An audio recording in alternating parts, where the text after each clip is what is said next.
Hello guys, I hope आपका बहुत ही अच्छा पेपर गया होगा जिनका भी आज फर्स्ट शिफ्ट में एग्ज़ाम था। तो गाइस ये है फर्स्ट शिफ्ट एसबीआई क्लर्क का एनालिसिस, जिसमें आपका सीक्वेंस आया था इंग्लिश, क्वांट और उसके बाद रीजनिंग। तो पहले देखते हैं गाइस इंग्लिश का जो रिव्यू है, उसमें आपका आरसी जो था 10 मार्क्स का था, जो सी पोल्यूशन के ऊपर दिया गया था। उसके बाद जो आपका पैराजंबल था वो 5 क्वेश्चन आया था। उसके बाद फिल इन द ब्लैंक्स थे 5 क्वेश्चन के, जो सिंगल वर्ड के ऊपर थे गाइस। और लास्ट में आपका यहाँ पे वर्ड स्वैप का क्वेश्चन था जो 5 मार्क्स का पूछा गया था।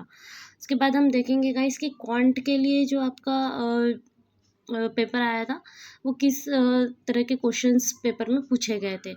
क्वांट में सबसे पहले गाइस आपको बता दूं कि जो सिंप्लीफिकेशन आया था वो था आपका 8 मार्क्स का। सिंप्लीफिकेशन यहाँ पे थोड़ा टफ था गाइस, जिसके वजह से थोड़ा सा आपको कैलकुलेटिव क्वांट लग रहा था।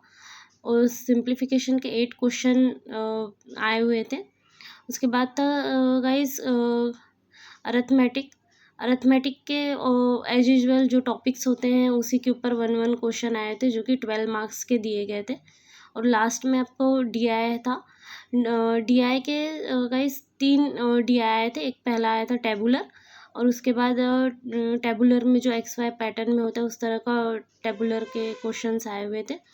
आफ्टर दैट गाइस आपका डीआई आया हुआ था ग्राफ पे गाइस बुक्स के ऊपर डीआई हुआ था, फिक्शन नॉन फिक्शन के ऊपर था ग्राफ डीआई में। और उसके बाद जो थर्ड जो डीआई दिया गया था वो है आपका कैसलेट डीआई। इस तरह से 3 डीआई आए हुए थे गाइस, और अरिथमेटिक के 12 क्वेश्चन और सिंप्लीफिकेशन के 8 क्वेश्चन आए हुए थे। उसके बाद हम देखते हैं गाइस रीजनिंग में क्या क्या पूछा गया था। रीजनिंग में एज यूजुअल आपके जो पज़ल आए हुए थे गाइस, वो 4 पज़ल आए हुए थे, और बाकी के 1 लाइनर क्वेश्चन थे। पज़ल के लिए गाइस सबसे पहले जो आपका पज़ल था वो था यहाँ पे पज़ल आई थिंक 3 पज़ल थी, और एक आपका अनसर्टन था जो 3 मार्क्स के लिए था। तो पज़ल ऐसे मिला के 4 पज़ल थे गाइस। तो पहली जो पज़ल थी वो थी मंथ बेस पज़ल थी गाइस। इसमें मंथ में आपके 4 मंथ दिए थे, जो मंथ आपके सीक्वेंस वाइज नहीं थे गाइस, मतलब जनवरी, मार्च, जुलाई, अक्टूबर ऐसा समथिंग था। तो उसमें 2 डेट्स थी, 4 मंथ है, 2 डेट्स थी।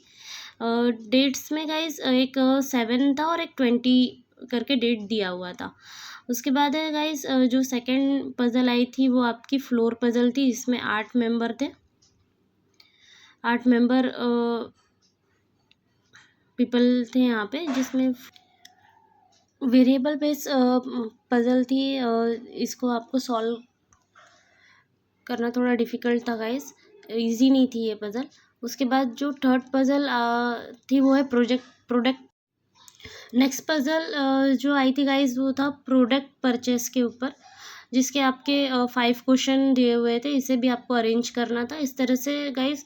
ये 3 पज़ल थी, और एक जो 4th नंबर का था वो था आपका अनसर्टेन था, जो 3 मार्क्स का यहाँ पे पूछा गया था। उसके बाद 1 लाइनर की तरफ चलते हैं गाइस। वन जो लाइनर है उसमें आपको एक 1 लाइनर में गाइस डायरेक्शन के ऊपर 3 क्वेश्चन आए हुए थे। उसके बाद आपका इनइक्वलिटी के क्वेश्चन देखने को मिले थे, जो कि आपके इनइक्वलिटी पे भी आपके 3 क्वेश्चन थे। उसके बाद गाइस आपका सिलॉक के ऊपर भी 2 से 3 क्वेश्चन यहाँ पे देखने को मिले हैं। सिलॉक के ऊपर 2 क्वेश्चन है, 3 क्वेश्चन है, सॉरी गाइस। सिलॉक के ऊपर 3 क्वेश्चन आए हुए थे। उसके बाद गाइज कुछ पेयर्स के ऊपर भी क्वेश्चन था। एक पेयर के लिए क्वेश्चन था, और एक आपका वर्ड में कितने बैकवर्ड फॉरवर्ड के ऊपर आप काउंट करेंगे तो कितने पेयर बनेंगे, उसके ऊपर भी क्वेश्चन था। एक क्वेश्चन था गाइज यहाँ पे, जैसे जो एसएससी पैटर्न में होता है आपका, ब्लॉक पे था गाइज, एक कोड दिया था ब्लॉक्स के ऊपर, उसके बाद माइटी पे भी एक कोड दिया था और आपको यूज़फुल का कोड बताना था। इस तरह का एक क्वेश्चन देखने मिला है।